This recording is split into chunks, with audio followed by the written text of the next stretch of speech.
Salut tout le monde, je vous avais promis des parties de cartes filmées dans ma première ouverture, chose promise, chose due. On commence avec Pokémon et on va profiter de ce premier face-à-face pour vous expliquer les règles qui sont de mon point de vue les plus faciles à apprendre de tous les jeux de cartes à collectionner. Pour ce faire, je n'ai pas fait les choses à moitié car je suis en compagnie de Stéphane Ivanov, le meilleur joueur européen de ces 2 dernières années, qui a également gagné 2 années de suite le plus grand tournoi international en 2018 et 2019. Bref, la plus grosse pointure francophone de ce jeu. Merci d'avoir accepté mon invitation, je te laisse te présenter un peu. Eh ben, merci de m'avoir invité. Donc, je suis Stéphane, je joue aux cartes Pokémon, depuis que j'ai des cartes, depuis que j'ai 10 ans, mais compétitivement depuis 2010. J'ai été champion de France 2 années à l'époque où il y avait des championnats de France. Maintenant, j'ai d'autres titres également. Je suis, je dirais, joueur semi-professionnel. Donc, je parcours le monde pour jouer aux cartes Pokémon un peu dans tous les continents, c'est très sympa. Ça, c'était bien sûr avant la pandémie qui a interrompu tout ça. Maintenant, je suis actif sur les tournois en ligne et je suis également un peu streamer à mes heures perdues. Comme vous le savez, depuis la nouvelle hype, le prix des cartes Pokémon s'est envolé et ça revient très vite cher de construire un deck de compétition convenable, c'est pourquoi on va s'affronter aujourd'hui avec des decks à thème préconstruits. Ce sera également plus simple de vous expliquer les règles avec ces decks qui ont des cartes et des mécaniques faciles à comprendre. Mais avant de commencer, 2 petits points rapides, si vous avez des codes de cartes Pokémon que vous n'utilisez pas, n'hésitez pas à me les envoyer via les messageries de mes différents réseaux sociaux ou via mon adresse mail que j'ai mis dans la description. Ça me permettra d'avoir davantage de cartes dans le jeu en ligne et ainsi de vous proposer de meilleurs lives et de meilleures vidéos sur ce jeu. Et justement, deuxième point, on a prévu d'autres vidéos avec Stéphane qui se passeront via le jeu en ligne, bien plus simple pour vous montrer les cartes mais aussi pour les obtenir de mon côté. On fera notamment une vidéo comment construire un bon deck dans laquelle Stéphane vous montrera comment il procède tout en répondant aux questions qui s'affichent actuellement. Bref, restez à l'affût des sorties sur cette chaîne si ça vous intéresse. Ok, let's go. Alors, j'ai pris un deck Gardevoir. Et j'ai le deck Victini, donc les 2 derniers decks... Oui, il me semble que c'est les 2 derniers decks à thème qui sont sortis. Ouais, donc bien sûr, on commence par mélanger. Alors, dans chaque deck Pokémon, il y a 60 cartes, avec des cartes dresseurs, des cartes énergie, des cartes Pokémon. Et pour ceux qui ne sont pas habitués du coup aux parties de cartes Pokémon, vous allez peut-être être surpris, mais il y a plus de cartes dresseurs et énergie que de cartes Pokémon finalement. Ouais, et encore là dans ces decks à thème, il y a encore pas mal d'énergie et pas assez de dresseurs, mais oui, plus les decks sont compétitifs en général, plus ils ont tendance à jouer de dresseurs. C'est pas totalement vrai, il y a des decks très compétitifs spécifiques qui ont joué une trentaine de Pokémon, mais disons que si on devait donner une règle générale très vague, un bon deck il y a, on va dire, un quart de Pokémon, un quart d'énergie et une moitié de dresseurs. Ouais, on pourrait pas le penser en premier lieu, hein. On pourrait se dire, ah bah quand je joue au Pokémon, la base c'est d'avoir plein de cartes créatures Pokémon, et finalement bah non, c'est que un quart du deck. Exactement. Parce que en fait finalement les Pokémon, même si c'est important de les avoir, c'est pas parce qu'on a plus de Pokémon en jeu qu'on va attaquer plus de fois. Il y a toujours qu'un seul Pokémon qui attaque voilà. à chaque tour, donc du coup il faut que les Pokémon qu'on ait ils servent toujours à quelque chose, tandis que le dresseur, vu qu'on peut en jouer plus, et ils vont servir plus. Donc j'ai ramené le plateau Académie de combat. C'est un plateau que vous pouvez trouver un petit peu partout en ce moment, qui coûte 30 à 35 € et qui est très pratique pour apprendre les règles. La convention c'est nombre pair face, nombre impair pile. Ok. Que choisis-tu? Je prends face, alors. C'est face. Donc je choisis si tu commences ou je commence. C'est ça. Donc je vais commencer. Ça marche. Et justement, j'avais une question en tête. Oui. Quand on a le choix, justement, est-ce qu'il vaut mieux laisser l'autre commencer ou commencer soi-même? Alors, à peu près tout le temps, il vaut mieux commencer. Parce qu'on est dans des formats, soit avec les decks à thème ou au format standard, où il y a des Pokémon évolution, et en commençant, on jouera notre tour 2 avant l'adversaire, on pourra commencer à faire évoluer nos Pokémon avant l'adversaire, et donc on aura nos Pokémon plus forts avant l'adversaire. Après le problème c'est que l'autre il peut aussi attaquer en premier avant toi, vu que toi tu peux pas attaquer durant le premier tour. Tout à fait. Simplement, en général, les attaques qu'il y a à faire au premier tour sont pas assez importantes pour que ça vaille le coup de jouer un deuxième. En tout cas, sauf sauf au format étendu, parce qu'au format étendu, si vous jouez ça sur TCGO par exemple, sur le jeu en ligne, il y a beaucoup plus de choses très fortes à faire au premier tour si on joue en deuxième, d'attaque. Les Pokémon peuvent commencer à lancer des attaques très puissantes grâce à toutes les combinaisons qu'il y a dans ce format. Et donc là, pour le coup, on veut plutôt jouer en deuxième. D'accord, mais c'est plutôt conseillé de jouer... mais pour nous, commençons avec le deck à thème, on commence. Ok, c'est mieux de commencer si on a le choix. Très bien. Donc je commence, et donc on pioche 7 cartes. C'est ça, on commence à piocher 7 cartes. Et on regarde si on a un Pokémon de base ou pas. Le but c'est d'avoir un Pokémon de base à mettre sur le poste actif, qui sera celui avec lequel on va commencer la partie. Si on n'en a pas, on fait un mulligan, on remélange notre main dans le deck et on pioche cette nouvelle carte. Voilà. C'est le seul mulligan qu'il y a, il n'y a pas de mulligan facultatif comme il y aurait à Magic, ou si t'aimes pas ta main tu peux changer. Non, soit t'as un Pokémon de base, tu le mets, soit t'en as pas, et tu remets ta main. Donc si on n'a pas de Pokémon de base, faut montrer toutes ces cartes à l'adversaire. Ensuite, remélanger les cartes dans le deck, et on fait ça jusqu'à ce qu'on ait un Pokémon de base qu'on puisse mettre sur le poste actif. Et l'adversaire pioche une carte pour chaque mulligan qu'on a fait. Enfin, il a le choix d'en piocher une ou pas, mais je pense que à chaque fois... voilà. Donc, face cachée, on met un Pokémon de base. Donc, je vais mettre celui-ci. Voilà. On peut également mettre des Pokémon sur notre banc, des Pokémon de base si on veut. C'est pas forcément utile, surtout pour toi qui joues en premier, parce que tu pourras les poser à ton premier tour de toute manière. En fonction, et voilà, donc il n'y a pas de raison de les poser pour toi. Même pour moi, je pourrais, mais je sais que tu vas pas me remélanger ma main au premier tour, donc je peux les garder également. Et à côté, on met 6 cartes récompenses, ça s'appelle. Exactement. Les cartes récompenses, donc, c'est la condition de victoire principale. Quand on met KO un Pokémon adverse, on pioche une carte récompense, qu'on prend de la pile, on la met dans sa main. Quand on a pris ces 6 cartes récompenses, on a gagné la partie. Donc, autrement dit, le but du jeu, c'est de mettre KO 6 Pokémon adverses. Ou moins, parce qu'il y a des Pokémon qui rapportent plus de cartes récompenses. Exactement. Vous allez peut-être le voir durant la partie. Les Pokémon V qu'on a montré brièvement tout à l'heure, ce sont des Pokémon plus puissants, mais qui donnent 2 cartes récompenses au lieu d'une quand ils sont KO, donc du coup... Oui, vu qu'ils sont plus puissants, il y a un petit handicap de ce côté-là. Exactement. Donc il y a cette façon-là de gagner, de piocher les 6 cartes récompenses, ou alors, c'est quand on n'a plus de cartes à piocher, on perd également. Voilà, si on n'a plus de cartes à piocher au début du tour, Au début du tour. Voilà, si tu joues une carte, tu fais piocher 3 cartes et il te reste 2 cartes dans ton deck, c'est pas grave. C'est que si au début du tour tu peux piocher, dans ce cas-là, tu perds. Non, il y a une autre condition de défaite également, c'est si tu n'as plus de Pokémon à envoyer. Si tu n'as qu'un seul Pokémon en jeu et qu'il est mis KO, alors tu perds la partie. C'est pour ça que sert le banc. Le banc, c'est grosso modo les remplaçants. Et lorsque notre Pokémon actif est mis KO, on le remplace par des Pokémon du banc. Voilà. Donc c'est important d'avoir au cours de la partie des Pokémon sur le banc pour que si jamais notre actif est KO, on en a un autre à envoyer derrière. C'est ça. Très bien. Donc on retourne nos Pokémon actifs. Exactement. Voilà. Et vu que c'est moi qui commence, je pioche une carte. C'est ça. Comme dans... Sachant qu'on peut, à la différence de certains TCG, comme Magic par exemple, on peut avoir autant de cartes qu'on veut en main. Un Magic, par exemple, c'est 7 cartes maximum en main, donc du coup, on est obligé d'en défausser quand on en a trop. Mais là, vraiment, on peut en avoir 30 en main, c'est possible. Ouais, voilà. C'est rare. Bon, mais c'est possible. Voilà.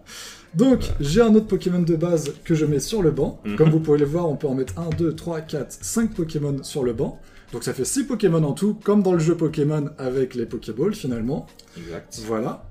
Et nous avons ce qui s'appelle des énergies, qu'on met à côté. Tu les mets en dessous ou à côté de toi? Ouais, non, là, comme ça, c'est très bien. Comme ça, voilà. Et comme vous le voyez, chaque attaque a des coups. Je sais pas si vous voyez bien, je verrai au montage si ça se voit bien ou pas. Mais chaque attaque a un coup spécifique. Donc quand c'est des étoiles, c'est qu'importe le type d'énergie. Mais il peut y avoir aussi des énergies bien spécifiques demandées. Et moi, vu que c'est un deck psy, vous doutez que les cartes vont demander des énergies psy pour certaines attaques. Voilà. Donc chacune de ces 2 attaques, par exemple, ne demande qu'une énergie. Donc j'ai besoin d'attacher une énergie pour attaquer à chaque fois. Voilà. Donc, contrairement à Magic, par exemple, il n'y a pas de ressources nécessaires, il n'y a pas de mana, de ressources pour poser des Pokémon. Tu peux poser autant de Pokémon que tu veux tant que tu as la place sur ton banc. Par contre, la ressource qu'on a, principale, c'est l'énergie. En temps normal, on peut en attacher une seule par tour, et ça alimente les attaques. Donc forcément, les attaques plus puissantes demandent plus d'énergie, et donc prendront plus de tours à se charger en général. Voilà. Et je vais utiliser... Ça tombe bien, une autre carte, dresseur, qui s'appelle Objet. Enfin, de type objet. Ils appellent Super Ball. Il y a deux types de cartes dresseurs, si je ne dis pas de bêtises. Vous avez les dresseurs objets, que vous pouvez en utiliser autant que vous voulez, que vous en avez dans la main finalement, et ce dès le premier tour. Et vous avez également les dresseurs qui sont les Supporters. les supporters. Là pour le coup, vu que je commence, j'aurais pas pu en utiliser un parce que celui qui commence ne peut pas utiliser de supporter le premier tour.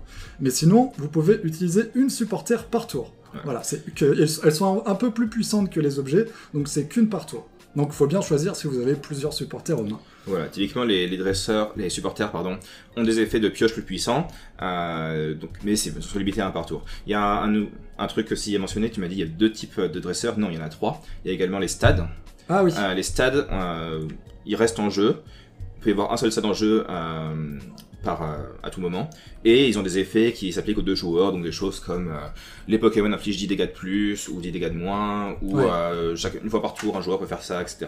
Je crois pas qu'il y ait de stade Non, il dans n'y a ces pas de decks-là. stade. Bon, mais ça existe quand Dans même. les decks il n'y a pas de stade. Ça marche. Donc j'utilise cette carte objet, donc je regarde les 7 cartes au-dessus de mon deck. 1, 2, 3, 4, 5, 6, 7. Et je montre un Pokémon que j'y trouve pour l'ajouter dans ma main. Je vais prendre celui-là, du coup, que je Ça te marche. montre. Je le mets dans ma main. Hop, je mélange mon deck avec les 7 cartes au-dessus.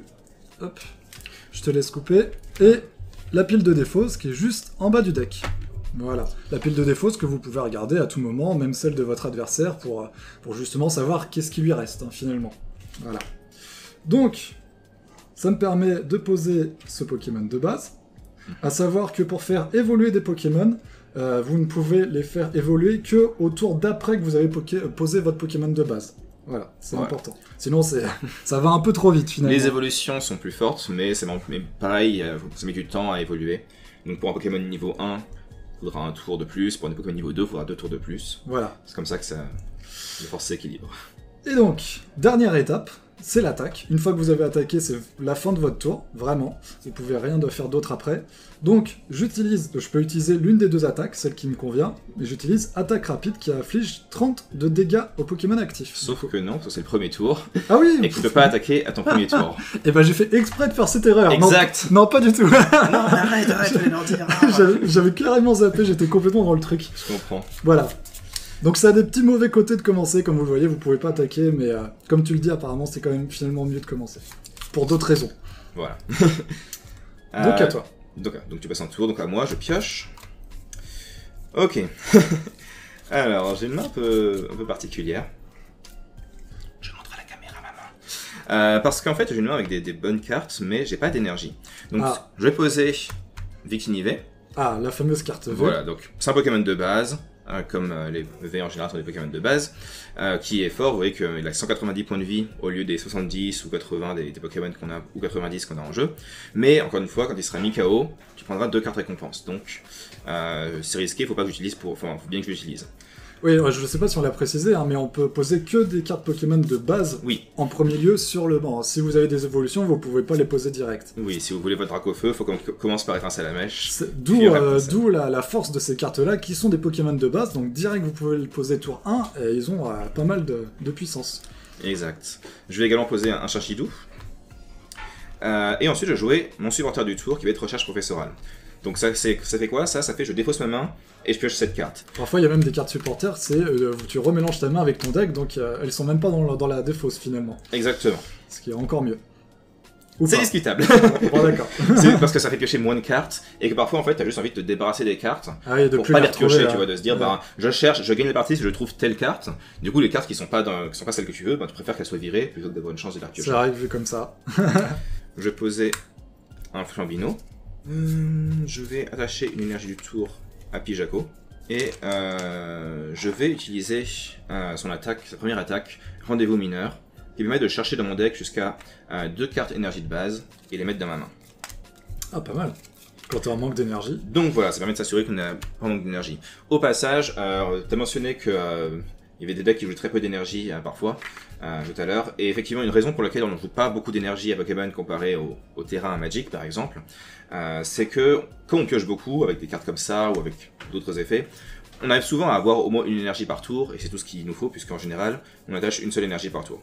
Je peux profiter de chercher dans mon deck, petite subtilité, c'est que vous pourrez me dire, pourquoi s'il regarde son deck, ça sert à rien, il connaît les cartes. C'est pour avoir les cartes récompenses, exact. Pour deviner. Exact, en fait, il y a 6 cartes récompenses ici qu'on ne connaît pas, et auxquelles j'ai pas pour l'instant pas accès. Et du coup, pendant que je cherche dans mon deck, j'en profite pour regarder quelques cartes importantes, est-ce qu'elles sont là ou pas, en me disant, si elles sont pas là, c'est que elles sont dans les cartes récompenses à la place. Donc, ça surtout, quand on commence ensuite à jouer un peu sérieusement, où on a des decks particuliers où il y a plein de cartes en un seul exemplaire qu'on joue parce qu'on en a besoin dans des situations spécifiques, très rapidement on se dit ok, j'affronte tel deck, j'ai besoin de telle carte, est-ce qu'elle est dans mon deck ou est-ce qu'elle est dans mes cartes récompenses? Ouais. Le problème c'est que tu peux pas, pour le coup, savoir où elle se trouve. Non, bien sûr. Sauf avec certaines cartes qui permettent de retourner les cartes récompenses. C'est ça. Mais même juste de savoir si on y a accès ou pas, c'est déjà une bonne information parce que si jamais je sais que ma carte elle est pas dans mon deck, je vais devoir jouer d'une autre manière. Je sais que faudra que je m'adapte. Voilà, même si l'attaque n'est pas de dégâts, si c'était juste ça, c'est quand même une attaque, donc ça termine mon tour, et donc c'est à toi. Voilà. Je sais pas si on aura l'occasion de le voir aussi, mais il y a des cartes qui ont des talents. Et on verra peut-être ça. On va voir ça après. Donc, je pioche une carte. Je vais faire évoluer mon Snubbull en Granbull. Ça marche. Voilà. Je vais faire évoluer mon Fantirm en Dispareptile. Je vais mettre une carte énergie à mon Granbull. Ou Grandbull. Je sais pas comment tu l'appelles. Bonne question. Grandbull. Voilà. Grandbull. Donc on peut très bien mettre des cartes d'énergie sur les Pokémon de banc. C'est même utile pour préparer les Pokémon suivants. Lorsqu'ils arrivent, histoire qu'ils soient pas nus quand ils arrivent pour combattre. Et je vais utiliser la première attaque de mon Pokémon Brutalibré. Mélangez votre main avec votre deck, ensuite piochez 5 cartes. Donc j'ai 2 cartes dans ma main, ça me permet finalement d'en piocher 3 en plus. C'est un peu plus fort parce que les cartes que tu as en main, on peut supposer que c'est des cartes que tu pouvais pas jouer, c'était pas des Pokémon de base, c'était des évolutions de Pokémon que tu n'avais pas, des choses comme ça. Rien. Et donc là, voilà, là tu vas avoir 5 nouvelles cartes. Tu veux couper? Non, c'est bon. Ouais. Hop, je pioche 5 cartes et vu que j'ai attaqué, c'est la fin de mon tour. Exact. Je pioche. Alors, je vais commencer par jouer mon supporter du tour qui va être Percy. J'ai faussé jusqu'à 2 cartes de ma main. Et pour chaque carte défaussée, je pioche 2 cartes. Donc je vais choisir de défausser 2 cartes, un autre Pijaco et une énergie. Et je vais piocher du coup 4 cartes, 2 x 2, 4. Moi-même je sais. Prof de maths, tout ça. T'es prof de maths? J'étais. Mais je reste lié à l'éducation, je donne des cols en classe prépa, tout ça. Ah d'accord. C'est pour ça que quand je dis que je suis semi-professionnel, l'autre moitié de mon boulot c'est ça. Je vais faire évoluer mon Flambino en Lapiro. Je vais attacher une énergie feu à mon Victinivé. Donc je vais juste faire la première attaque, pic-pic, qui va faire 20 dégâts. Nous voyons les marqueurs de dégâts qui entrent en jeu. Voilà. On utilise les dés pour représenter les dégâts, il s'est pris 20 dégâts, donc on met un 2. Comme ça on sait qu'il a 20 points de vie de moins. Sinon vous avez parfois également des marqueurs de dégâts que vous avez par exemple si vous achetez ce plateau, tout ça, mais dans les tournois en général on utilise plus des dés. Exactement, voilà. Ça prend moins de place. Tout à fait. Donc, je pioche une carte, je fais évoluer mon Dispareptile en lançant rien. Je vais utiliser cette carte Dresseur, Guido, qui me permet de piocher 2 cartes, et je peux également piocher 2 autres si je gagne à pierre, feuille, ciseaux. Ok. T'es prêt? On fait quoi? On fait à 3? Ouais. Genre 1, 2 et... Ouais. Ok, ça marche. 1, 2, 3. Ah, je pioche 2 cartes. Tu gagnes. Supplémentaire, ça me fait piocher 4 cartes finalement. Il y a pas mal de cartes dans le jeu Pokémon TCG où c'est pierre, feuille, ciseaux ou pile ou face qui vous permettent d'avoir des effets encore plus puissants finalement. J'utilise cette carte objet, Super Ball, donc comme la précédente, je regarde cette carte au-dessus. 1, 2, 3, 4, 5, 6, 7. Hop. Est-ce que j'ai un Pokémon qui m'intéresse? Oui. Je vais prendre celui-ci. Ça marche. Mélofée, hop. Je remélange les 7 cartes, enfin les 6 cartes du coup, avec mon deck. Hop, dans la pile de défausse. Tout à fait. Vu que c'est un Pokémon de base, je peux le placer sur le banc. Voilà. Je peux attacher une carte énergie. Je rappelle qu'on peut en utiliser qu'une par tour. Je mets une deuxième carte énergie sur Granbull. Hop. Et dans le jeu Pokémon, vous pouvez du coup changer vos Pokémon actifs avec vos Pokémon de banc, moyennant un coup de retraite qui est indiqué ici, en bas à droite de la carte Pokémon. Alors parfois il n'y a pas du tout de coup de retraite, parfois il y a... Comme sur Lanceurien. Comme sur par exemple Lanceurien, ce qui est très pratique. C'est surtout une question de si le Pokémon est lourd. En fait, les Pokémon très rapides, très agiles, ils ont des coups de retraite faibles. Les Pokémon très costauds, un Grolem par exemple, il va avoir 3 ou 4 de coups de retraite. Ouais, Ronflex, Limagma, tout ça. Wailord. Donc, je me défausse d'une carte énergie, hop, que je mets dans la pile de défausse, ce qui fait que ce Pokémon arrive dans le banc avec toujours ses marqueurs de dégâts, donc il est toujours à 70 PV, et je mets Granbulle en poste actif. Tac. Et vu que j'ai 2 cartes énergie, je peux utiliser son attaque, Croquefort, qui inflige 50 de dégâts. Et en plus, le Pokémon défenseur, celui-ci, ne peut pas battre en retraite, comme je viens de le faire. Exact, donc Pijaco est coincé, sauf si j'arrive à utiliser une carte dresseur, par exemple, pour le faire battre en retraite. Mais j'ai pas le droit de payer son coup de retraite. Voilà. Si t'as une carte échange, ce genre de choses. Exactement. Donc j'ai pioché, je vais jouer mon supporter du tour, Nabil, pour piocher 3 cartes. Je vais jouer Super Bowl, la 3ème de la partie. Donc pareil, je regarde les 7 cartes du dessus du deck. Je vais voir si je trouve un Pokémon qui me plaît. Je n'ai aucun Pokémon. Même s'il y avait des Pokémon, j'aurais le droit de rien prendre, mais j'ai pas de Pokémon, donc la carte est joue. Je vais poser un Goupix sur le banc. On va lâcher une deuxième énergie avec Tini, ici. Ah, on prépare le Pokémon V. Ben ouais, écoute ça. En vrai j'ai envie d'utiliser mon... J'ai un très bon niveau 2 dans mon deck, c'est Pyrobut, mais je l'ai défaussé au début de la partie. Alors je crois qu'il y a une canne ordinaire dans le deck pour le remettre dans le deck, donc il n'est pas perdu. Je sais plus s'il y en a un deuxième dans le deck ou pas. Il y en a 2 au moins. Mais s'il y en a 2, le deuxième il donne la récompense parce que j'ai cherché tout à l'heure, il était pas dans le deck. Pas de chance. Donc ça, pas de chance pour moi, pour toi c'est une meilleure nouvelle. Donc voilà, j'ai attaché l'énergie du tour et je vais juste attaquer, je vais faire pic-pic pour 20 dégâts. Très bien. Et c'est à toi. C'est à moi. Je pioche une carte. Je mets Mélodelph sur Mélofée, donc je la fais évoluer.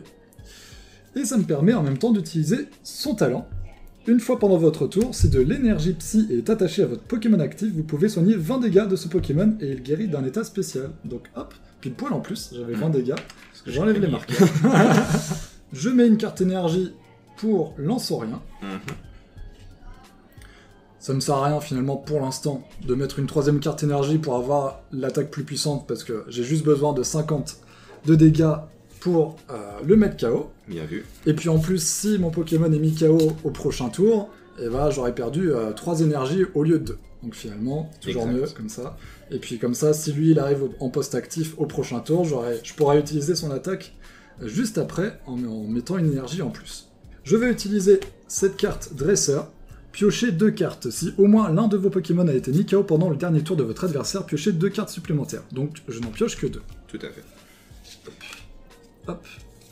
Donc j'avais peut-être mal expliqué, mais du coup, certains Pokémon ont ce qu'on appelle des talents. C'est pas des attaques. On peut les utiliser même s'ils sont pas sur le poste actif.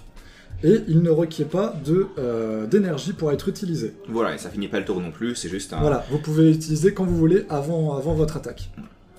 À noter que les talents font des choses différentes. Par exemple, Lanceurien a également un talent, mais lui, c'est pas un truc qu'on peut activer depuis le banc. Lui, c'est juste une protection qui lui dit que s'il doit se prendre des dégâts d'une attaque, tu lances une pièce. C'est toi ou c'est moi? C'est toi qui lances une pièce. Hein. Oui. Et tu évites les dégâts si c'est face. Donc en gros, il a une chance sur 2 d'esquiver toutes les attaques qu'il se prend. Au prochain tour, ouais. Ce qui est extrêmement pénible. On va pas se mentir, ouais. C'est assez cheaté. Et du coup, je t'attaque avec Grand Ball, donc... L'attaque coffre-fort qui inflige 50 de dégâts, donc ça fait 50 plus 50, 100, t'as 70 PV, ton Pokémon est mis KO, il arrive dans la pile de défausse avec son énergie attachée. Voilà, et ça me permet de piocher une carte récompense. Exact. Donc c'est plutôt un cercle vertueux quand vous mettez des Pokémon KO, parce que en plus de mettre KO le Pokémon d'en face, vous avez une carte supplémentaire dans votre main. Ouais. Donc c'est souvent des cercles vertueux qui D'où le nom de récompense. Oui. C'est récompensé pour avoir pris un KO. Voilà. Mais voilà, bon après... Une carte de plus ou de moins, ça fait pas forcément la différence dans un jeu où t'as des cartes qui te font piocher 7. Oui, voilà. Mais parfois, c'est pas mal. Mais c'est bien. Voilà. Donc comme tu m'as mis KO mon Pokémon, avant que ce soit mon tour, le premier truc que je dois faire, c'est remplacer mon Pokémon actif par un Pokémon de banc. On doit toujours avoir un Pokémon actif, donc je vais choisir d'envoyer Victinivé. Et là mon tour commence, donc je pioche une carte pour commencer. Ok. Je vais évoluer Shinshidou en Pashmila, qui a un talent à faire avec, qui me permet une fois par tour de défausser une carte de ma main et de piocher 2 cartes. Très utile. Donc oui, c'est plutôt bien, c'est plutôt... Je le vois souvent dans les decklists, lui. Hein. C'est plutôt fort. Il a été joué, il est toujours un peu joué. Mais oui, c'est une carte qui a vraiment un intérêt, parce qu'en plus, si t'en as genre 3 en jeu, bah, tu pioches 6 cartes par tour, quoi. Enfin, tu défausses 3, tu pioches 6 par tour. Ouais, donc, ouais. Et ça peut être très fort d'avoir ce genre de puissance dans le jeu. Donc, je vais utiliser ce talent, du coup, je vais défausser un petit Flambino, et je vais piocher 2 cartes. Je vais utiliser un supporter, dresseur d'arène, comme tu as joué, parce que moi, comme toi tu m'as mis un Pokémon KO, je vais bien piocher 4 cartes. Ouais, ça devient très utile. Je vais évoluer Goopix en Fenard. Je vais jouer une Niveau Ball qui me permet de chercher dans mon deck un Pokémon qui a 90 points de vie ou moins. Et de le mettre en main. Si j'en ai un, est-ce que j'ai quelque chose? Est-ce que j'ai envie de prendre un truc? Je vais prendre un Goopix. Que le temps ne sert pas vraiment parce que j'ai pas d'autres fenards pour l'instant. Mais je le prends quand même, comme ça il est plus dans mon deck. J'épure mon deck, comme on dit, afin de... Qu'il te reste que les cartes utiles. Exactement, afin que comme ça j'ai plus de chances de piocher une carte qui m'intéresse. Je n'ai pas attaché d'énergie du tout encore. Donc ce que je vais faire maintenant, je vais mettre une énergie ici, troisième énergie sur Victinivé, et je vais utiliser son attaque explosion d'énergie. Pourquoi j'ai mis une troisième énergie alors que l'attaque coûte que 2? Parce que l'attaque fait 30 dégâts fois le nombre d'énergie attaché aux 2 Pokémon actifs. Donc comme j'en ai 3 et qu'on a 2, 3 plus 2 ça fait 5, 30 dégâts x 5 ça fait 150, et je te mets KO ton Crumble. Tu me one-shot. Je one-shot ton Crumble. C'est la puissance des Pokémon V. Victini en particulier peut faire des dégâts potentiellement illimités, et bien sûr pour faire beaucoup de dégâts, il faut beaucoup d'énergie.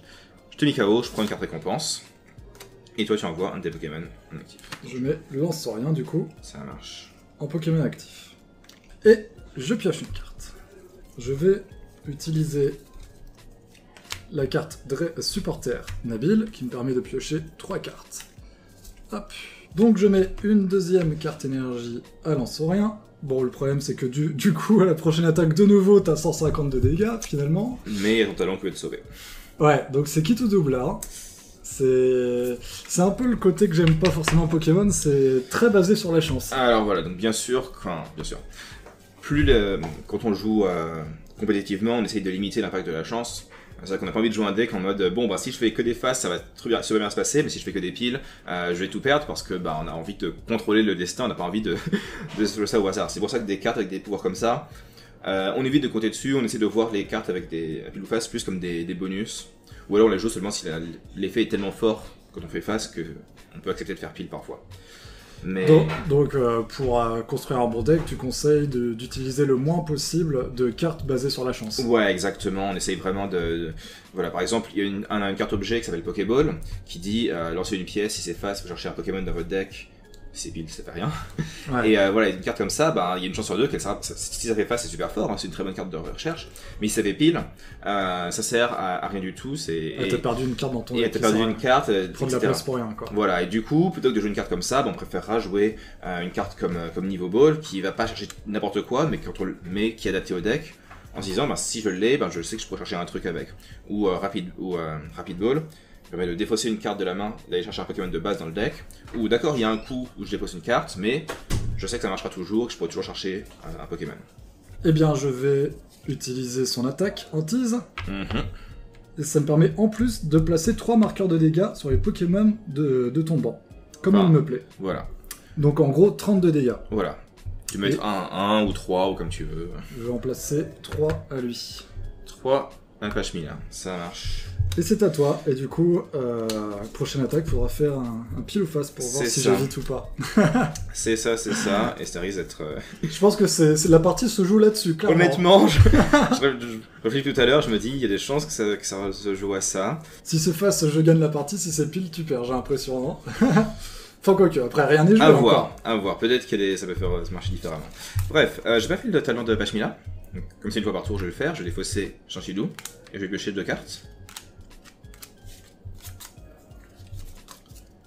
Faut que je fasse... Bon, il reste plus beaucoup de cartes dans mon deck à force de piocher tout le temps. Ouais, faut faire attention. Ouais. Après, t'as des cartes qui parfois peuvent permettre de remettre des cartes de la défausse dans le deck. Ouais, je sais plus s'il y en a dans ce deck-là ou pas. Comme les cannes à pêche et trucs comme ça. Exactement. Qui permet de récupérer, de prendre des ressources. J'ai pas besoin de grand chose de plus pour l'instant. Je vais attacher l'énergie du tour. Ce que je vais faire, c'est que je vais poser sur mon banc Bumata. Et je vais lui mettre une énergie. Donc lui, c'est un peu mon plan B si jamais l'attaque passe pas. C'est je mets 4 énergies et il peut taper à 150. Ouais. Ah, il faut des attaques qui one-shot quoi. Ben oui, surtout qu'en plus si je te one-shot pas, vu que t'as ton talent de Mélodel qui peut te soigner, ouais, ça risque d'être compliqué. Ça pourrait vite devenir insupportable. Donc tu vois, faut que je fasse des dégâts assez suffisants. Donc c'est pour ça que j'ai gardé Bumata pour ça. Et puis, bah écoute, on va tenter l'explosion d'énergie. Hein. Bon. Donc, Kilo face alors. À toi de lancer la pièce. Donc face, j'évite les dégâts. Ouais.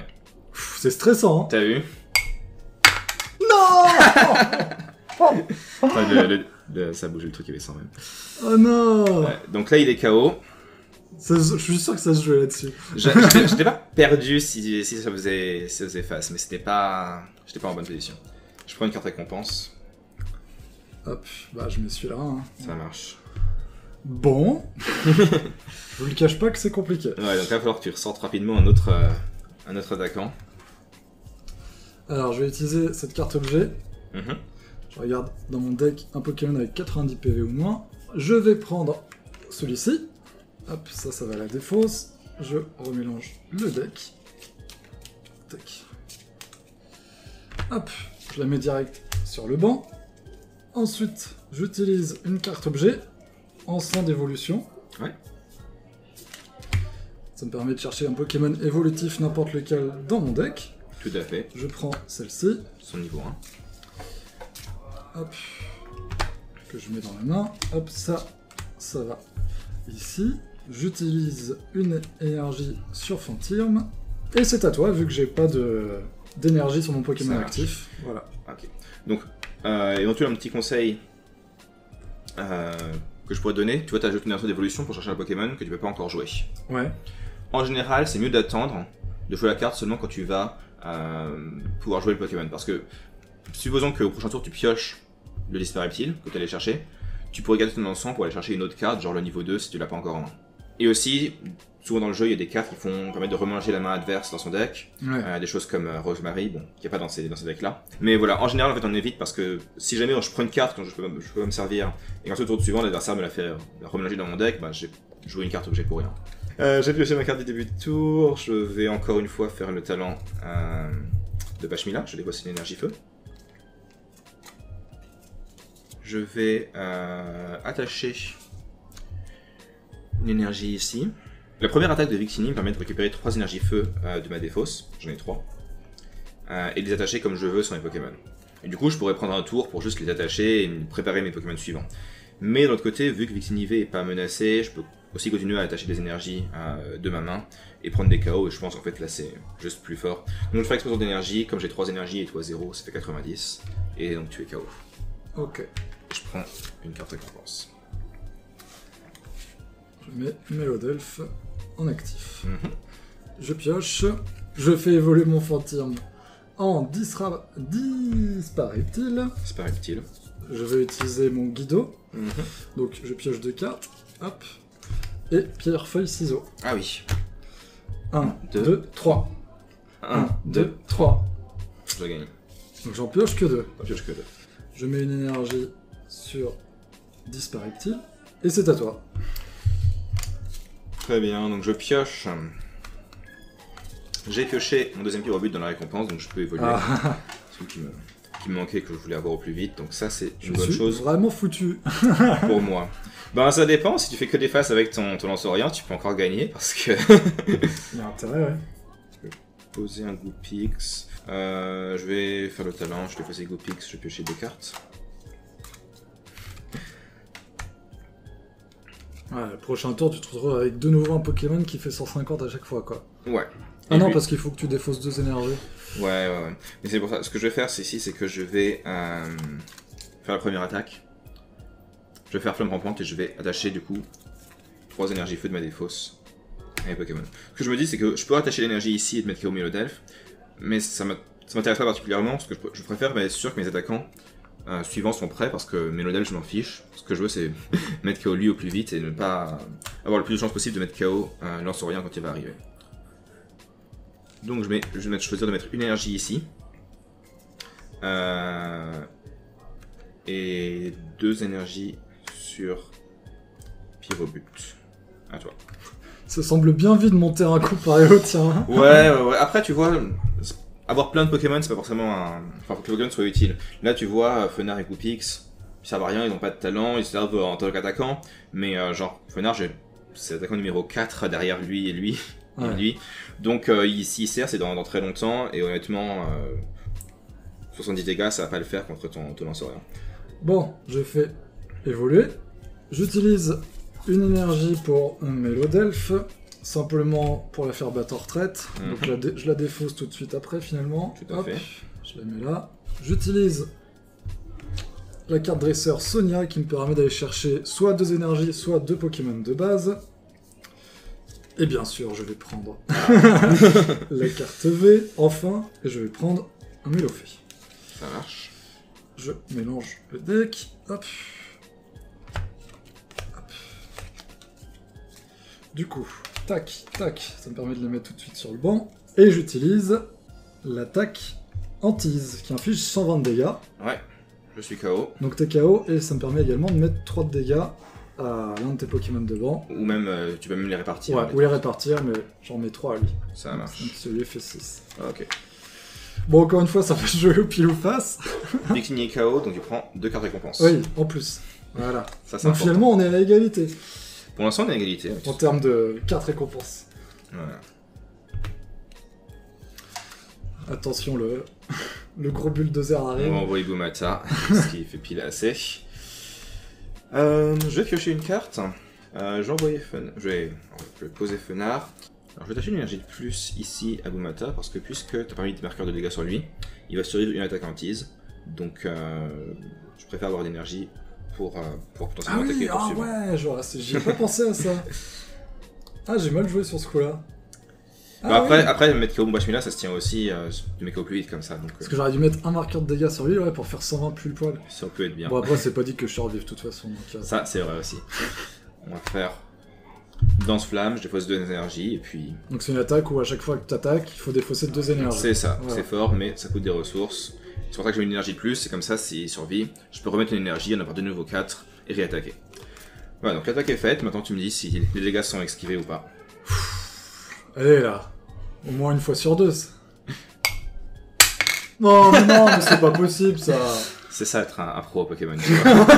T'influences le cours du destin. Mais c'est toi qui l'as lancé la pièce, tu peux rien. Oh, mais merde. Bon, là, pour revenir là. Mais c'est le risque de jouer avec des cartes qui demandent des pile ou face, c'est que parfois on gagne en faisant plein de faces et on est trop fort, mais on se dit ouais, mais est-ce que je mérite cette victoire ou est-ce que j'ai juste de la chance? Et parfois on perd et on fait genre est-ce que je mérite cette défaite ou est-ce que j'ai juste de la malchance? Mais dans les decks à thème, il y a beaucoup de cartes basées sur la chance. Je pense pour rendre ça un petit peu plus fun vis-à-vis des enfants, mais bon. Ouais, et encore c'était pire avant. Là tu vois, y a pas ils ont mis des trucs genre plus fiables comme Super Ball ou Ensemble d'évolution au lieu des Pokéballs que je mentionnais tout à l'heure. Mais oui, à une époque t'avais beaucoup plus de. À une époque c'était beaucoup moins bien fait. Puis t'avais à une époque les decks à thème t'avais moins de supporters aussi. Là tu vois, il y en a pas mal, on peut en jouer quasiment jouer un par tour. À une époque on avait très peu et du coup c'était beaucoup plus aléatoire parce que ça joue vraiment au top deck à chaque fois quoi, parce que t'avais très peu de trucs qui allaient te chercher les cartes dont tu avais besoin. Ah ouais, d'accord. Donc non, là, depuis quelques années, depuis je dirais 3, 4, peut-être plus même, peut-être 4-5 ans, je sais pas, les decks à thème sont mieux faits, sont plus... enseignent mieux le jeu aux débutants. Une énergie avec Gardevoir V. Et c'est à toi. Je vais faire une niveau ball. Pour voir ce qui me reste. En vrai, il me reste... il me reste ça en fait, j'aurais pu... Ça c'est pas mal aussi. Alors dans ces decks, il n'y a pas ce genre de cartes Pokémon, mais vos Pokémon peuvent être empoisonnés, paralysés et endormis. Et confus aussi. Il y a 4 états, brûlés. Et suivant les états, vous les tournez dans un sens ou dans l'autre. Il y a 5 états. les 3 états qui ne sont pas compatibles entre eux, c'est paralysé, confus, endormi. On tourne la carte pour ça. Paralysé, le Pokémon ne peut pas attaquer, peut pas être en retraite au prochain tour. Mais ça s'arrête au bout d'un tour. Confus, il peut faire ses choses, mais s'il veut attaquer, on lance une pièce. Si c'est pile, l'attaque échoue. Et il se prend 30 dégâts lui-même. Et endormi, il peut pas attaquer, il peut pas être en retraite. Ça reste indéfiniment, mais par contre, l'état endormi ne se retire pas de lui-même, mais entre chaque tour, on lance une pièce, et si c'est face, il se réveille. Ouais. Donc on à paralyser, c'est moins fiable, mais ça peut partir plus vite ou plus lentement. Et ces états peuvent être combinés avec le poison et ou la brûlure. Et c'est pour ça qu'on met des marqueurs en plus, parce qu'un Pokémon peut être paralysé, et empoisonné, et brûlé. Voilà. S'il a vraiment pas de chance dans sa vie. Et poison, ça veut dire qu'il se prend 10 dégâts de plus entre chaque tour.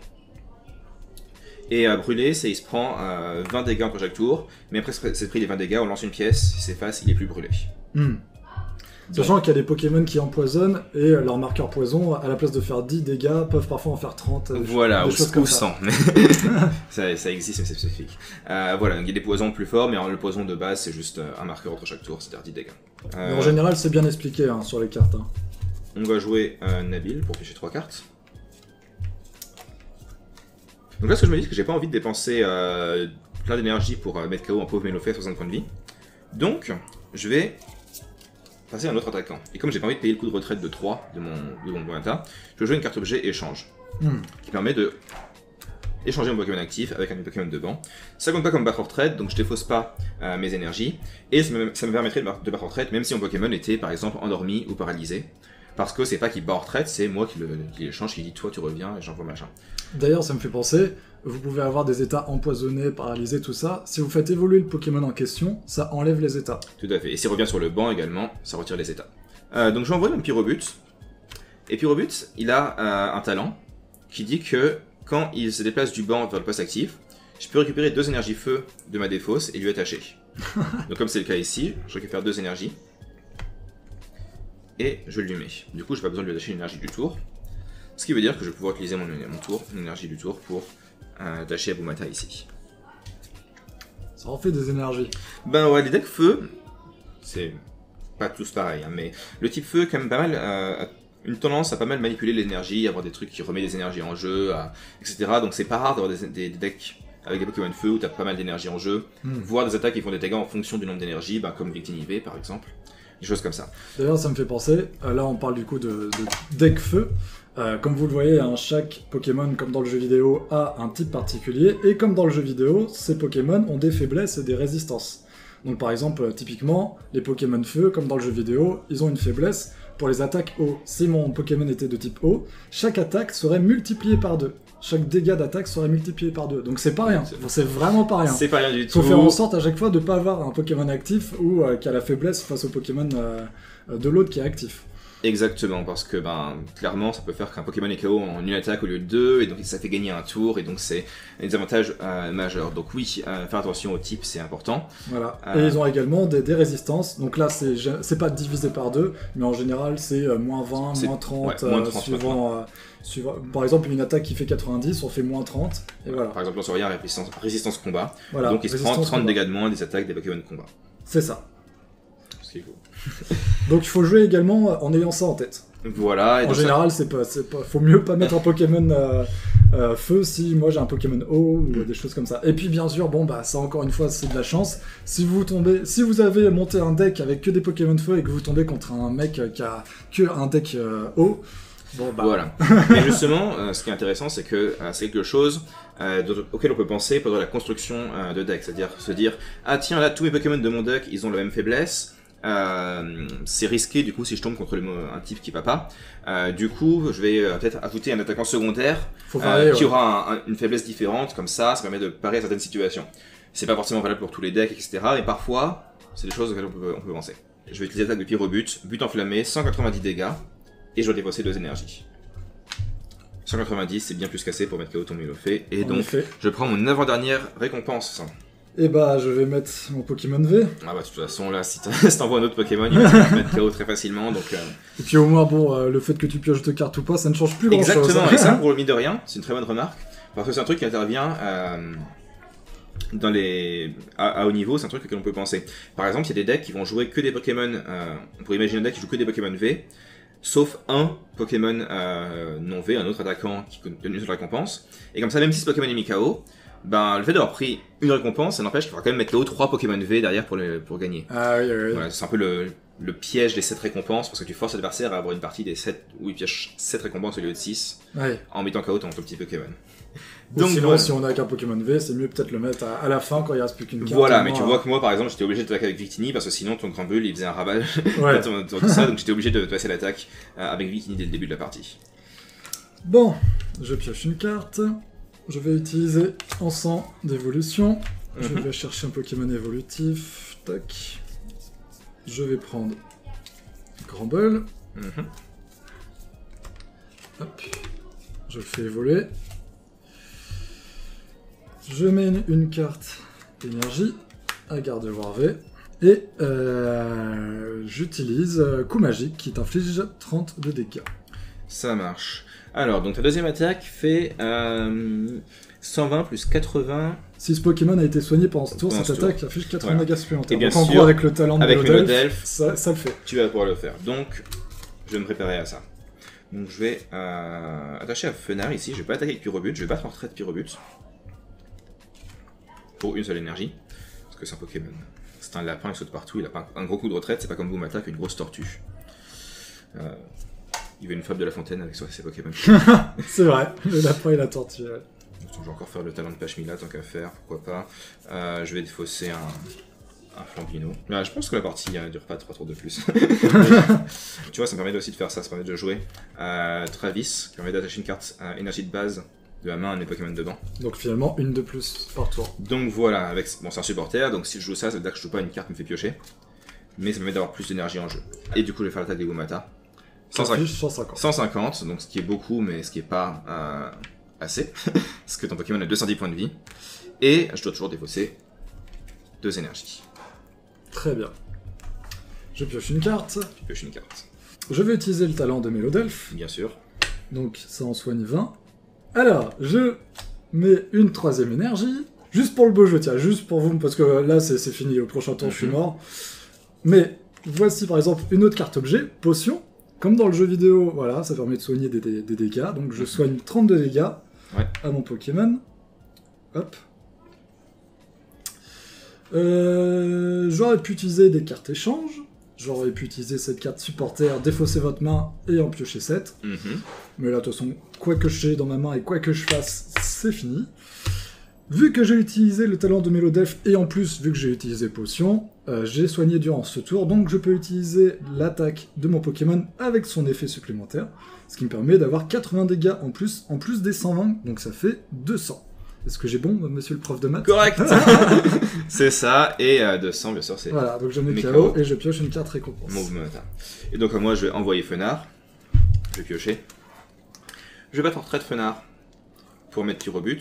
J'ai pas fait ça juste pour faire perdre du temps, c'est parce que ça m'aide à réutiliser le talent de Pyrobut. Comme il vient de passer en actif pendant mon tour, je récupère 2 énergies de défausse et je lui attache. Ah ouais, ça marche pas pas dans bête. mon tour. Si j'avais fait ça, si j'avais envoyé Pyrobut quand j'avais mis KO mon Pokémon, son talent marchait pas parce que c'était pas pendant mon tour, c'était juste un truc entre les tours. Avant que tu pioches, ouais. Voilà, donc du coup, là il a 3 énergies et je vais pouvoir faire but enflammé, Et voilà. faire 190 dégâts et mettre KO ton Gardevoir. Je pioche donc ma dernière carte récompense et je gagne la partie. Voilà. Et bah, bien joué. Bien joué. Alors, peut-être pour évoquer juste un truc qu'on n'a pas vu dans cette partie, parce que avec les decks à thème, c'est que là, dans l'ensemble, à chaque fois, on attaque le Pokémon actif de l'adversaire. Il y a ton Lanceurien qui fait un peu de dégâts sur le banc, Oui. Mais dans l'ensemble, c'est toujours ça. En pratique, il y a un effet qu'on revoit souvent dans le jeu, c'est le fait d'aller chercher les Pokémon du banc adverse pour les mettre KO. Il y a un supporter qui est joué, par exemple, qui s'appelle Ordre du Boss, qui permet de prendre un Pokémon du banc adverse et de le faire passer en actif. Voilà. Et donc voilà, du coup, un aspect qu'on n'a pas vu sur cette partie mais qui est assez important, c'est souvent de se dire ok, est-ce que je vais essayer de mettre KO le Pokémon actif adverse, ou est-ce que je vais essayer de prendre des récompenses plus facilement en mettant KO des Pokémon plus faibles sur son banc, ou peut-être en mettant KO des Pokémon de soutien, genre Si tu mets KO mon Pachmila très tôt dans la partie, ben, au lieu qu'il me fasse piocher 8 cartes dans la partie, ben, il m'en a fait piocher 2 et ensuite il le met KO. Donc ça peut être très fort de viser les Pokémon du banc adverse, soit pour ralentir l'adversaire, soit pour au contraire parce qu'ils ont moins de points de vie et que tu veux finir la partie plus vite. Donc il faut faire très attention à ce qu'on met sur le banc parce que c'est pas dit qu'on n'est pas à l'abri de se prendre des one-shots quoi. Exactement, là avec ces decks, bon finalement ça n'a pas tant d'importance que ça, mais... Non, pas dans les decks à thème en effet. Voilà. Bah, il y a des decks à thème où ça peut... J'ai pas vu d'ordre du boss dans pas les decks à thème. Pas d'ordre du boss, mais il y a d'autres cartes parfois où genre si tu poses trop de Pokémon, tu peux te faire punir parce que... Ah oui, suivant le nombre de Pokémon dans voilà, le des attaques banc, qui font plus de dégâts, si plus de Pokémon devant, des choses comme ça. Il y a tellement d'effets, mais ouais, vous avez par exemple les effets où, par rapport au nombre de bancs, par exemple au nombre de Pokémon que vous avez posé sur votre banc, parfois votre attaque fait plus de dégâts, mais aussi parfois des effets où, suivant le nombre de Pokémon sur le banc de votre adversaire, votre attaque fait plus ou moins de dégâts. Ouais. Donc parfois, vous avez même des cartes qui obligent votre adversaire à mettre des Pokémon sur son banc, exprès pour qu'ensuite vous ayez plus de dégâts. Exact. Voilà. Et puis tu dis qu'il n'y avait pas d'ordre du boss, c'est vrai, mais je crois que dans un des decks construit, il y avait des attrapes Pokémon, qui est un objet qui fait la même chose, mais sur un pile ou face. Oui, c'est ça. Donc voilà, là pour le coup, si tu poses un Pokémon, même si tu peux le faire mettre KO, ou même parfois, si l'adversaire est mal, il peut juste te ramener un Pokémon qui a un gros coup de retraite en actif, juste pour gagner du temps, comme ça le temps que tu arrives à mettre des énergies pour le faire battre en retraite, lui il a le temps de piocher et peut-être de se sortir d'une mauvaise situation. Du coup, il faut faire attention, on va poser des Pokémon dont on ne se sert pas sur le banc, et voilà, la gestion du banc, ça fait partie de ses compétences, pas forcément visibles au premier abord, mais qui importent quand on veut devenir meilleur à Pokémon. Voilà, Pokémon c'est facile à comprendre, mais difficile à maîtriser finalement. C'est ce que je pense. Eh bien merci pour cette partie, j'espère qu'on a réussi à vous apprendre comment jouer, et même encore mieux à vous donner goût d'y jouer. Pour améliorer votre compréhension des règles, n'hésitez pas à faire le tuto du jeu en ligne qui est très pratique pour ça, et en plus c'est gratuit.